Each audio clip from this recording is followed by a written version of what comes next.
Okay guys, I'm here to discuss about the true salvation, because according here in Proverbs chapter 11 verse 4, which is profit not in the day of wrath, but righteousness deliver it from death. So let's discuss about the true salvation, guys. So the most one efficient way to receive salvation is to accept Jesus Christ.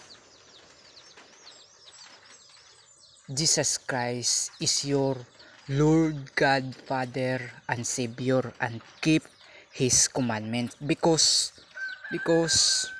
Jesus Christ said here in John chapter 14 verse 15, if you love me, keep my commands.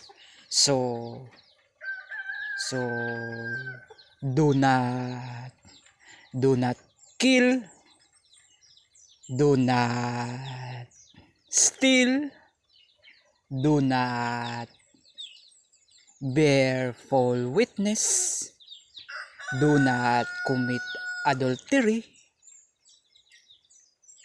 honor thy mother and father. So this is essential to us, guys, to to receive to receive salvation. So the one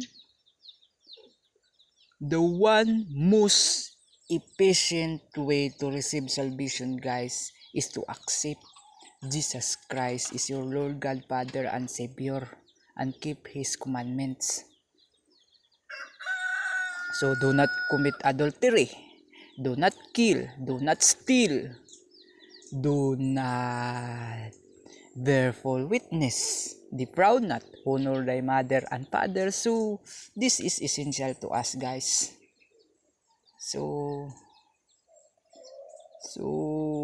because according here in the Proverbs, guys, riches and profit not in the day of wrath, but righteousness delivered from the death. So if we want to receive salvation, so we follow the law and commandments of my Lord God, Father, Jesus Christ. So do not commit adultery, do not steal, do not kill, do not bear false witness, defraud not, honor thy mother and father. So this is essential to us. And by the way, guys, by the way, observe wisely, guys, this teaching,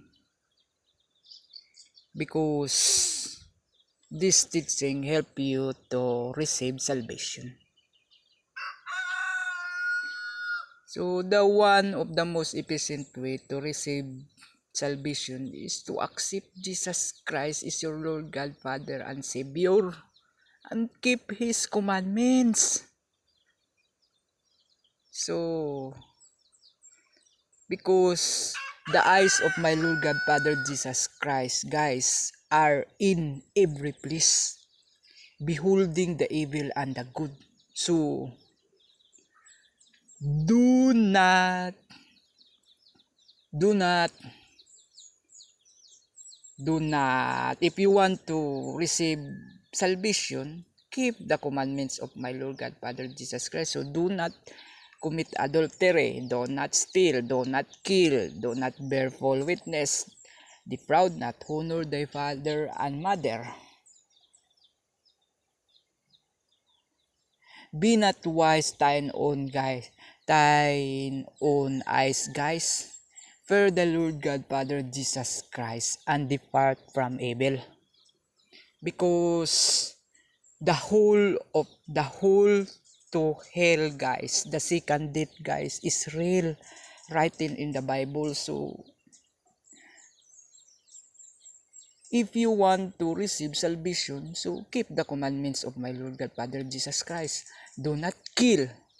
Do not commit adultery. Do not steal. Do not bear false witness. Defraud not. Honor thy father and mother. So this is essential. And one of the most efficient way to receive salvation, accept Jesus Christ is your Lord God, Father, and Savior, and keep His commandments. Because according here guys, in Mark chapter 43, Mark chapter 9 verse 43, and if thy hand offend thee, cut it off. It is better for thee to enter into life maimed than having two hands to go into hell, into the fire that never shall be quenched, where their worm died not, and the fire is not quenched. And if thy foot offend thee, cut it off. It is better for thee to enter half into life than having 2 feet to be cast into hell, into the fire that never shall be quenched. And if thine eyes offend thee, pluck it out. It is better for thee to enter into the kingdom of God with one eye than having 2 eyes to be cast into hell fire where their worm died not. So this is essential guys. And this is essential. So if you want to receive salvation guys, because the second death guys written in the Bible guys is real, and always remember guys, the keys of hell and of death is already given to my Lord God Father Jesus Christ. So the second coming of my Lord God Father Jesus Christ in the judgment day is real. So fear the Lord God Father Jesus Christ and depart from evil. Be not wise to thine own eyes. Fear the Lord God Father Jesus Christ and depart from evil. Because many believers use and brought the name of my Lord God Father Jesus Christ, but doesn't mean they are saved.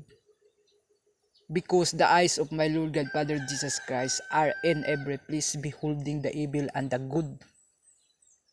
So no one escape in the eyes of my Lord God Father Jesus Christ. My Lord God Father Jesus Christ knows what kind of person you are. So this is essential to us. If thine eye offend thee, pluck it out, guys. It is better for thee to enter into the kingdom of God with one eye than having 2 eyes to be cast into the hell fire. So the hell, guys, is real. The liquid fire or the brimstone is real. And hell is prepared for Satan or Lucifer and his angels. Because Lucifer or Satan guys is finally defeated, but for a little season, Lucifer and his angels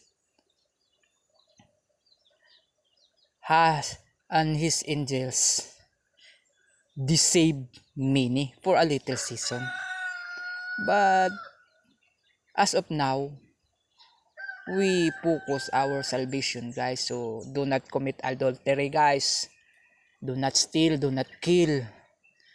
Oh, do not bear false witness, defraud not, and honor thy father and mother. Because this is essential guys for your salvation. I concern your salvation guys. Because hell is real.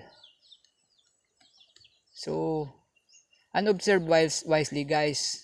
Only Jesus Christ ascended up to heaven. And only Jesus Christ came down from heaven. So meaning to say, my Lord God Father Jesus Christ stay in heaven, the Son of Man sit upon his throne of his glory in heaven. So the eyes of my Lord God Father Jesus Christ are in every place, beholding the evil and the good. So no one skip in the eyes of my Lord God Father Jesus Christ. So I'm here to share the true salvation. So do not kill, do not steal, do not bear false witness, do not commit adultery, honor thy father and mother. So simple move lang, guys. So this is essential because this is my task to share the true salvation, but it's up to you if you choose the treasure of this world. So it's your own decision, guys, because